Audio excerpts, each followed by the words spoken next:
Hi everyone, কেমন আছো তোমরা সবাই? আমার নতুন আরেকটা ব্লগ ভিডিওতে তোমাদের সবাইকে ওয়েলকাম জানাই। এইখানে যে সুন্দর যে দৃশ্যটা তোমরা উপভোগ করছো সেটা হচ্ছে অহলডারার ছবি। অহলডারা হচ্ছে দার্জিলিংয়ের একটা অফবিট প্লেস, যেটা খুবই সুন্দর। সচরাচর এটা আমরা জানি না, কিন্তু এটা একটা অফবিট প্লেস, এটা খুবই সুন্দর জায়গাটা। যেই জায়গাটা এখন তোমরা দেখতে পাচ্ছ সেটা হচ্ছে একটা ভিউ পয়েন্ট। এখান থেকে নিচের খাদ দেখা যায়, যেটা দেখতে যতটা ভয়ঙ্কর লাগে ঠিক ততটাই সুন্দর লাগে। আর চারিদিকের পাহাড়গুলো তো দেখতেই পাচ্ছ কি সুন্দর, কি সুন্দর তার পরিবেশ। এখানে ছোট ছোট হোমস্টে রয়েছে, আর ওই হোমস্টেগুলোতে তোমরা গিয়ে থাকতে পারো। এখানকার খাওয়া দাওয়া, শৌচালয়ের ব্যবস্থা খুবই ভালো। আমরা এখানে 2024-এর গেছিলাম, মার্চ মাসেই গেছিলাম, কিন্তু তখনকার পরিবেশটা হচ্ছে এখানে যেরকম বসন্তকাল সেইখানে ওই রকম ছিল না, একটু ঠান্ডা ঠান্ডাই ছিল, কিন্তু খুবই সুন্দর ছিল পরিবেশটা। আর এখন যেটা ছবি তোমরা দেখতে পাচ্ছ সেটা হচ্ছে ইচ্ছেগাঁওয়ের ছবি। আমরা অহলডারা থেকে বেরিয়ে ইচ্ছেগাঁও ঘুরতে গেছিলাম। আর এখানে যে তোমরা সুন্দর যে বাঁশির আওয়াজটা শুনতে পাচ্ছ, এটা একটা অরিজিনাল বাঁশির আওয়াজ। যেখানে আমরা গিয়ে দেখি সকালবেলা একজন বসে বাঁশি বাজাচ্ছিল, দারুণ সুন্দর বাঁশি বাজাচ্ছিল, এতটাই সুন্দর লাগছিল। ওই জন্য আমি এটাকে এডিট করিনি, তোমাদেরকেও শোনালাম যে দেখো কতটা সুন্দর লাগছে। আর এখানকার প্রাকৃতিক পরিবেশগুলো ছিল এই রকম, যেটা দেখেই তোমরা বুঝতে পারছো। বালিগুলো ছিল পুরো কালারফুল। আর দেখো ছোট ছোট যে বাড়িগুলো তোমরা দেখতে পাচ্ছ সেইগুলো হচ্ছে কাঠের তৈরি।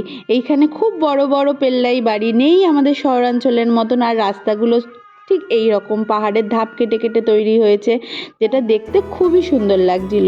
তারপরে আমরা সকালবেলার ব্রেকফাস্ট করে একটুখানি গ্রামটা দেখার উদ্দেশ্যে বেরোলাম। আর তখন দেখছিলাম যে কি সুন্দর এই গ্রামটা।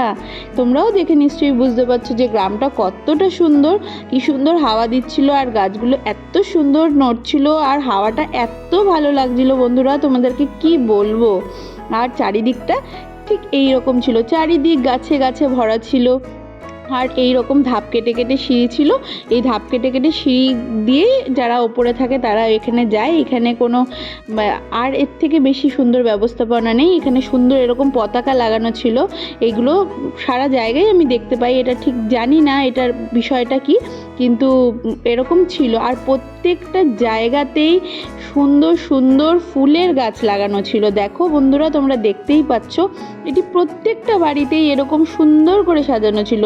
শুধু যে আমরা যে হোমস্টেতে ছিলাম সেই হোমস্টেতে ছিল না, প্রত্যেকটা বাড়িতেই এরকম সুন্দর সুন্দর বিভিন্ন গাছে ভর্তি ছিল। এইটাই হয়তো এই গ্রামের বিশেষত্ব, যেটা দেখলে সত্যিই মনে হয় একটা স্বপ্ন রাজ্যেতে আমরা এসে গেছি। এতটাই সুন্দর বন্ধুরা, তোমাদেরকে আমি ঠিক বলে বোঝাতে পারছি না। আমার এক্সপ্রেশন শুনে আশা করি তোমরা বুঝতে পারছো যে জায়গাটা কতটা সুন্দর ছিল। আর এখানকার মানুষজনের আতিথেয়তাও ছিল বলার মতন না, যেন মনে হচ্ছিল তারা ঘরেরই লোক এই রকম। আর দেখছো গাঁওটা কি সুন্দর দেখতে। আর গাঁওটা খুব বেশি জনসংখ্যার লোক ছিল না, অল্প বিস্তরই ছিল, কিন্তু খুব সুন্দর করে সাজানো। পাহাড়ের ওপর এই গ্রামটা যেন একটা স্বর্গরাজ্যের মতন মনে হচ্ছিল। সত্যি এতটা সুন্দর আর এতটাই সবুজে ভরা, যেটা সত্যিই বলার মতন না। যাই হোক বন্ধুরা, আমার ভিডিওটা এখানে শেষ করলাম। ভালো লাগলে লাইক, শেয়ার, কমেন্ট আর সাবস্ক্রাইব করে